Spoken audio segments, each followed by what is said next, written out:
So this is the first case here. As you can see, there's difference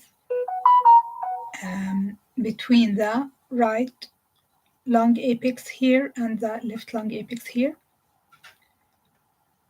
If you try to see the lung parenchyma around the clavicle here, you will see it as normal. This is the normal lung parenchyma. If you compare to the other side, try to see the lung around the clavicle here. You will see that there is a kind of opacity here. Okay, so this is a right apical lung opacity.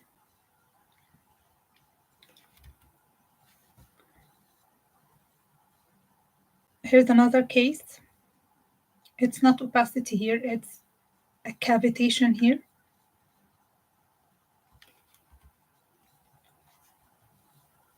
In the left lung apex. So we have left apical lung cavitating consolidation with interstitial lung changes, no hilar, lymphadenopathy, and there's a small right-sided pleural effusion. No other lung or bony lesions.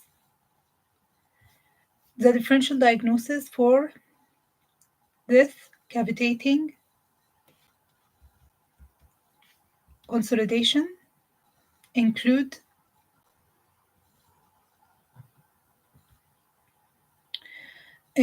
cavitating squamous cell carcinoma. So the first option here, that it's along the neoplasm and it's cavitating from inside, started to cavitate from inside. So the first option here, cavitating squamous cell carcinoma. Squamous cell carcinoma is the most likely lung neoplasm to cavitate. So cavitating squamous cell carcinoma, or aspergilloma infection on top of a pre-existing cavity. So we have two options here. Once you see a cavity in the lung, this cavity started as a cavity and complicated by infection, or started as a mass and cavitated. This mass cavitated. So the first option, cavitating squamous cell carcinoma or aspergilloma infection on top of a pre-existing cavity. So how to know if this lesion started as a mass or started as a cavity?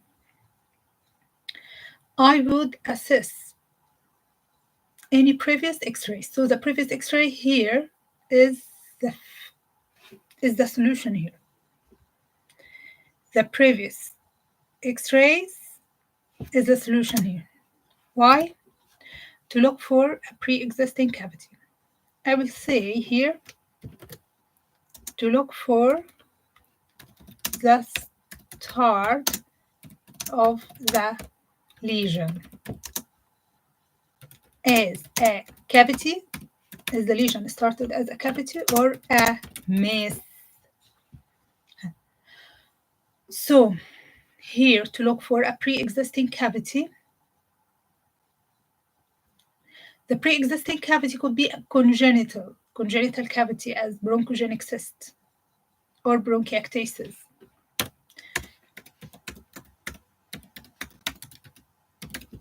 Could be a pre-existing cavity, and the pre-existing cavity could be congenital cavity as bronchogenic cyst or bronchiectasis or TB cavity. I would correlate with sputum analysis. So if you check the previous x-rays, okay, and you found that there was a pre-existing cavity, okay? Then you need to confirm that this cavity is infected now. So I would correlate with sputum analysis. Okay, then here correlate with here to confirm that the cavity that the pre-existing cavity is infected. So I would correlate with sputum analysis.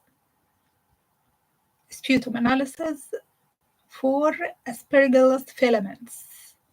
For aspergillus filaments, or correlate with inflammatory markers by CBC.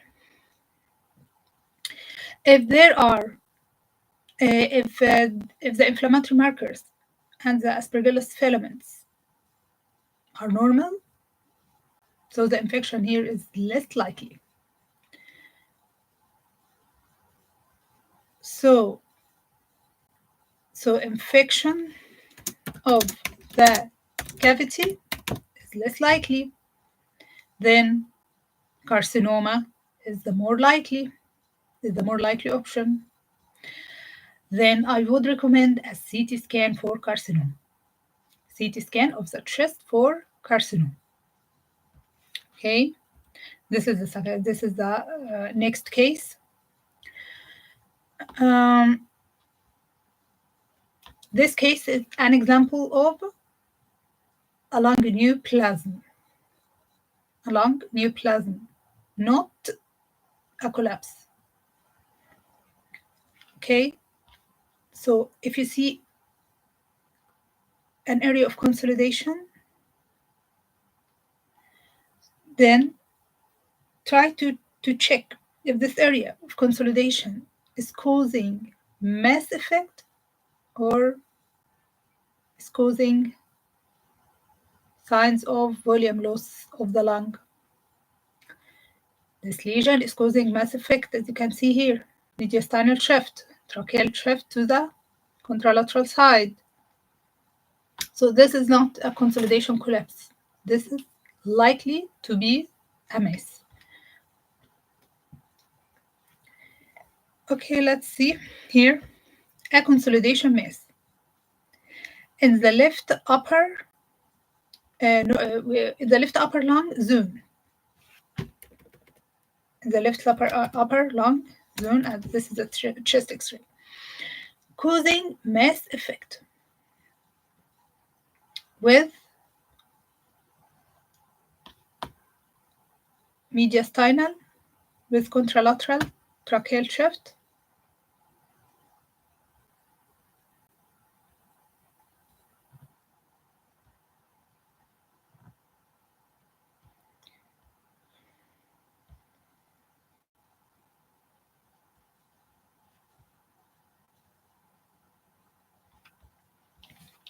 with contralateral tracheal shift, okay, as well as local rib destruction. Try to compare here.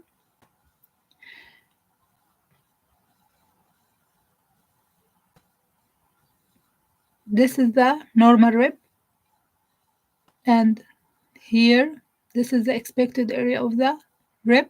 Difficult to see the rib, indicating that there is evidence of local rib invasion or destruction. Okay, this part.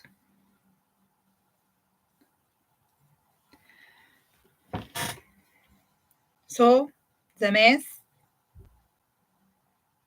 is causing mass effect and local rib destruction with no other lung masses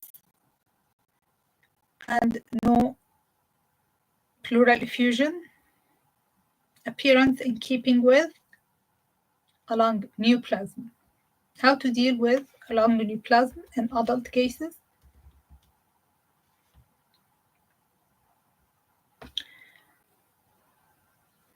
It's an urgent condition. I would recommend a CT scan of the chest to assess further. CT scan of the chest for further assessment, and an urgent respiratory referral. Lung neoplasm needs urgent respiratory referral, and you need to confirm the lung mass on CT scan of the chest.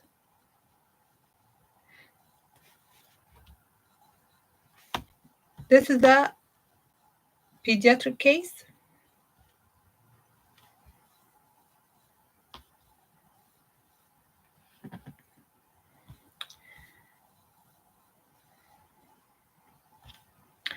So in this case, you've got right upper and middle lung zones consolidation with mass effect. It's not collapse because this area of consolidation shows air bronchogram, and it shows a mass effect on the trachea. As you can see here, the trachea is shifted to the left side, and this consolidation shows air bronchogram.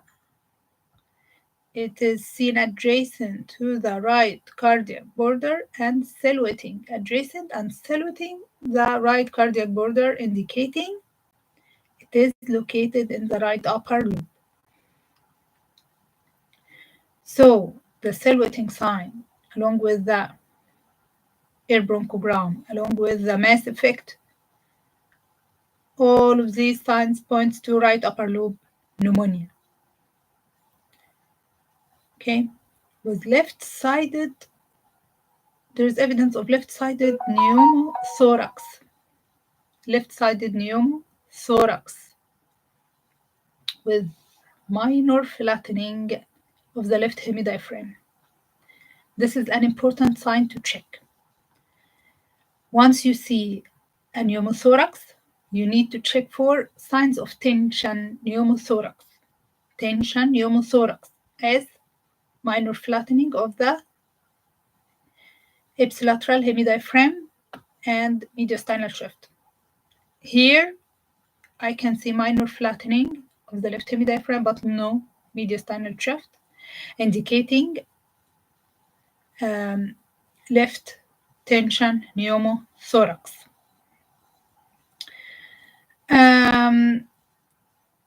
I would urgently, these lesions, right upper lobe pneumonia and left tension pneumothorax, both lesions needs urgent referral, both of them. Because this one needs urgent start of antibiotics, and this one needs potential drain, because it's now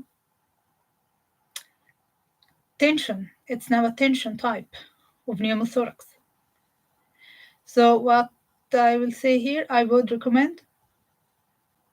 urgently convey the findings to the referring physician and recommend urgent referral to the respiratory team for a potential drain, as well as starting antibiotic treatment immediately with clinical follow-up in 4 weeks. In pediatric cases,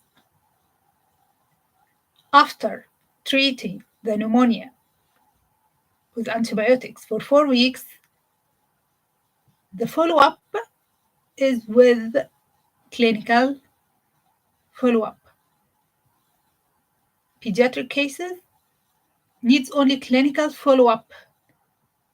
Don't do another chest X-ray for a pediatric case to follow his condition, to follow the pneumonia. Follow his condition clinically as it is safer for the pediatric case, not by doing lots of X-rays. This will affect him. Okay, so this is very important. Starting antibiotic treatment with clinical follow-up in 4 weeks. Another case,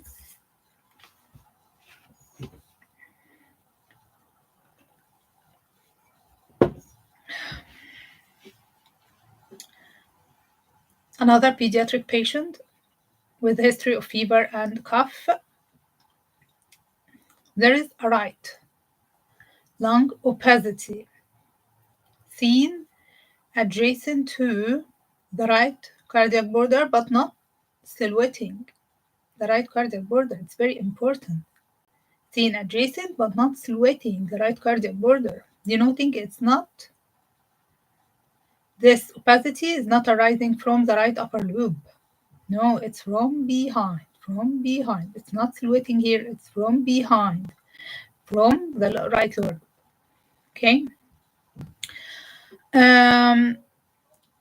So this opacity, as you can see, it's a kind of rounded opacity.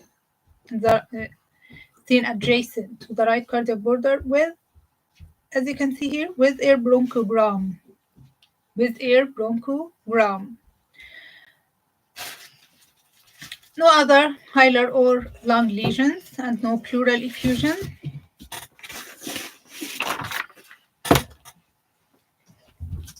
Giving the history of cough and fever. In a child, the most likely diagnosis here is round pneumonia. Round pneumonia. Pneumonia in a child is an urgent condition. I would recommend an urgent respiratory referral to start the antibiotic treatment immediately with clinical follow-up in 4 weeks. Clinical follow-up in 4 weeks. Another example of opacification of the chest in a child. This is a left hemithorax airspace opacification. You can say complete airspace opacification. Left hemithorax complete airspace opacification with air bronchogram. Okay. With air bronchogram and with the gastric bubble is seen normally in the left upper quadrant. So the key here that I need you to remember.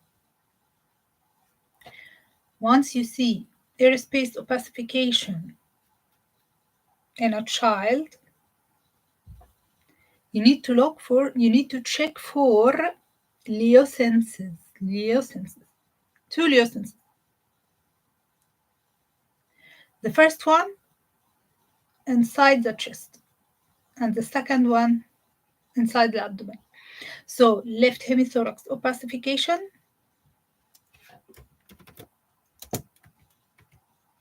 check for chest, check for intrathoracic and intra-abdominal lucences.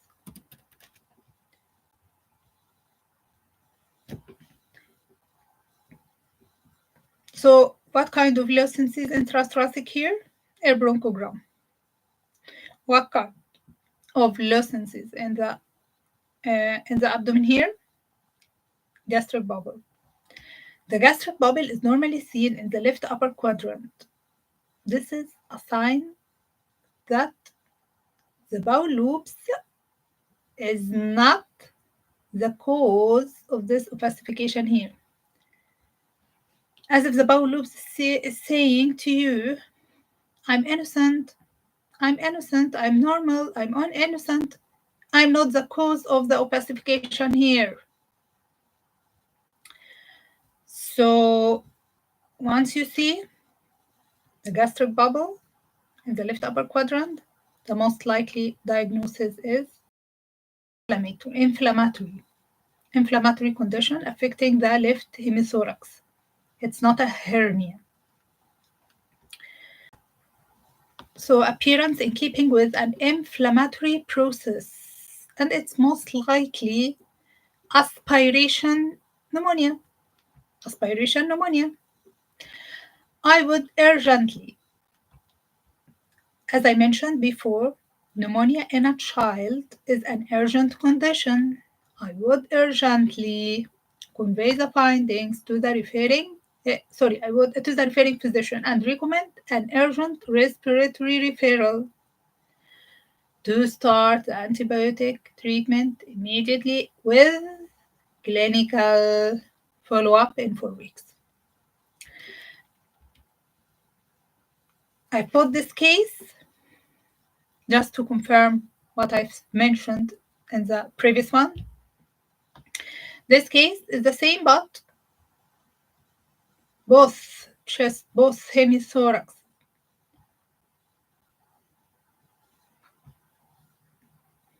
bilateral affection of both lungs, bilateral airspace opacification, or you can say white out of the chest. White out of the chest in a child. Okay, so then you remember what I've mentioned. Airspace opacification of a child chest. Oh, this can be inflammatory lesion from inside the lung or hernia.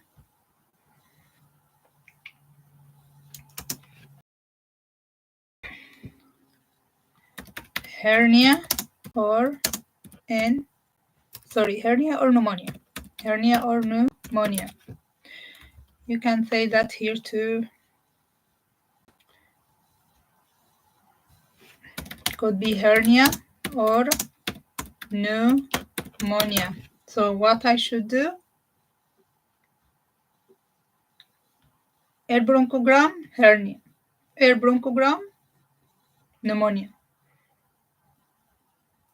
Normal gastric bubble, not hernia. Okay, here bilateral airspace opacification or white out of the chest. Could be hernia or pneumonia. With air bronchogram,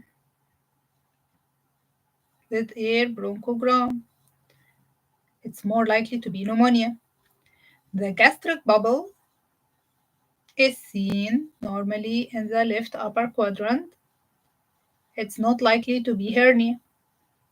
Appearance in keeping with an inflammatory process, mostly aspiration pneumonia. Pneumonia in a child is an urgent condition. I would urgently convey the findings and recommend an urgent respiratory referral to start the antibiotic treatment and the clinical follow-up in 4 weeks. Another example of a hernia. Bilateral airspace opacification in a child.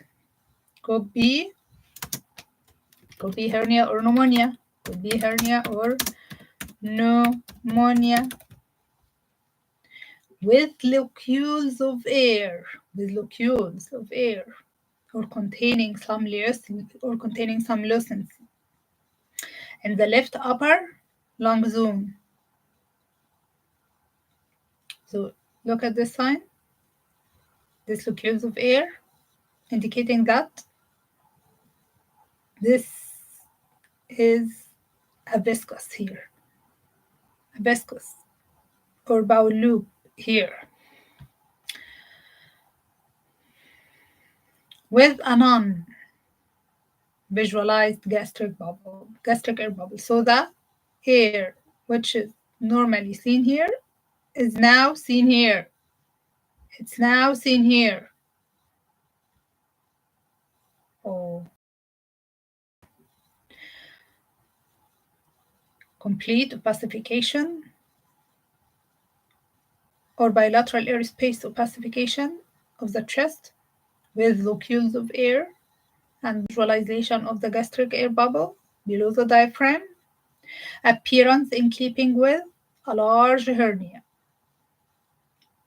A large, it's not taking the left side only, it's taking also the right side. That's why I told you a large hernia, a large hernia, as it involving both lungs. Large hernia with significant portion of the abdomen, within the chest. This could be any type of hernia, any type of congenital hernia. Given the age of the patient, this could be a Morgagni or Bogdalic hernia. Morgagni or Bogdalic hernia. Morgagni hernia is right and anterior. Bogdalic hernia is left-sided and posterior. So I can't say which type because it affects both lungs. So this could be a Morgagni or Bogdalic hernia, as both sides are involved. So this could be a Morgagni or Bogdalic hernia, but it's difficult to say for certain which one on this image alone. You may need a lateral X-ray and a CT scan. I will convey the findings to the referring doctor urgently.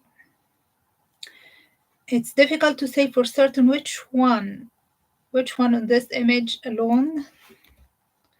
That's why I recommend lateral X-ray, lateral view, as well as a CT, chest, as it's difficult to say for certain which one on this image alone, and I would urgently convey the findings to the referring doctor urgently, as this lesion, of course, is causing respiratory distress. Of course, the hernia is causing respiratory distress to the child.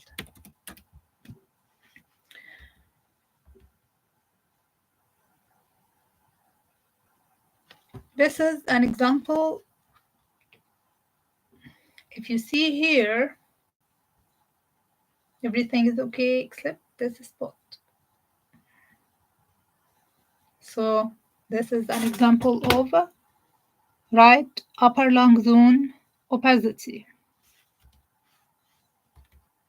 The right upper, I don't know why it's right upper lung zone. It's not mass, it's opacity. Right upper lung zone opacity or mass. So this is the next case here.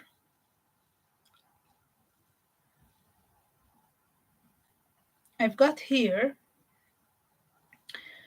a right lung, large opacity. There is a large right-sided opacity seen overlying the right lung hilum.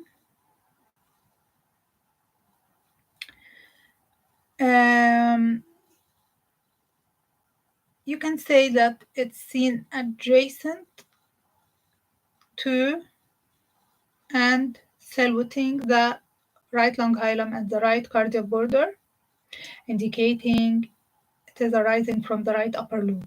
So it is a right upper lobe mass. There is another opacity seen here. Another opacity is seen likely arising from, let's count, the first rib, second rib, third, fourth, fifth, sixth. Another smaller opacity is seen arising from the right posterior sixth rib. This is most likely to be a bone metastasis of this lung mass. So if you see a lung mass and with another bony lesion, so this bony lesion is more likely to be a metastasis from this lung mass. A large opacity with no air bronchogram, okay? It's not a pneumonia. It's seen adjacent and saluting the right lung hilum, so it's right upper lobe neoplasm. Another smaller opacity is seen arising from the right sixth posterior rib. No other hilar or lung lesions, no pleural effusion. Appearance in keeping with the lung neoplasm with the rib metastasis. I would recommend a CT scan to confirm the findings, as well as an urgent respiratory referral. Any lung neoplasm needs urgent respiratory referral, especially if there is a suspicion of bony metastasis.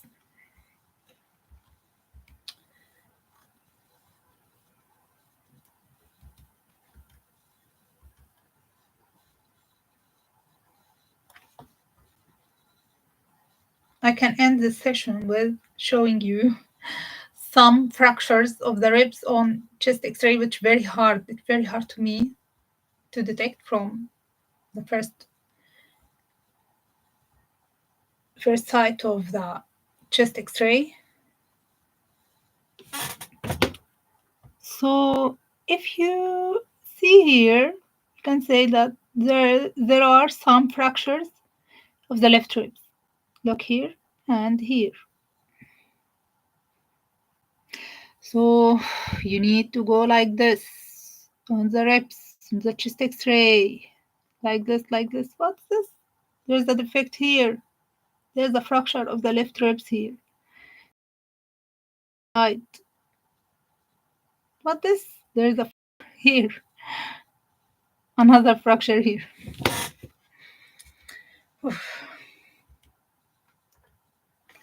And this case, there's absent right sixth rib.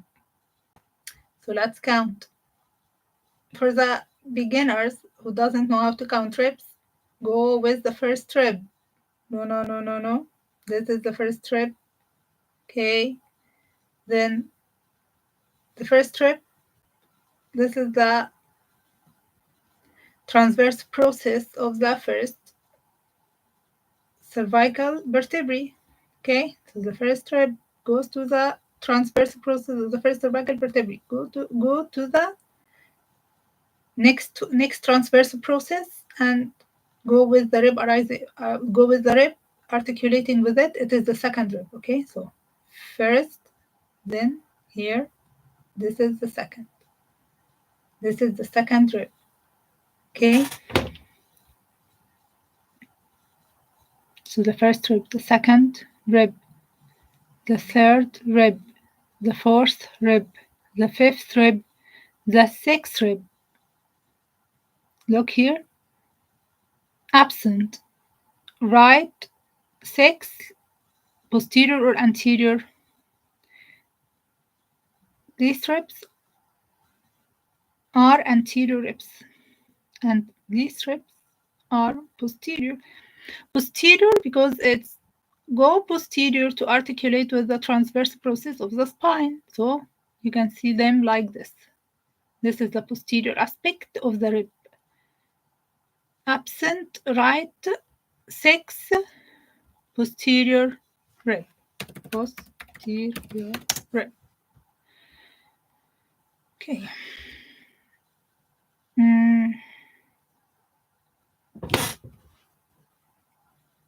Here there is a fracture of the right clavicle.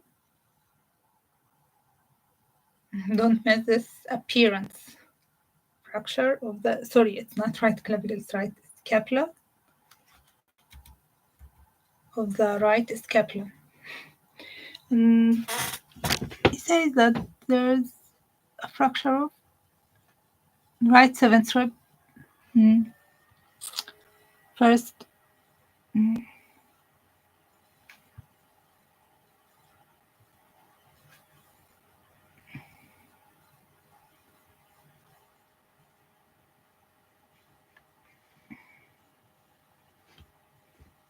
yeah, there's a fracture here. That's what I told you. There's a fracture here. Look here. So you need to expect rib fractures with scapular fracture. As you can see here, this is the direction of the trauma. So it caused him a very poor man. It caused him a right scapular fracture and a right 7th rib fracture. Okay, that's it. And thank you.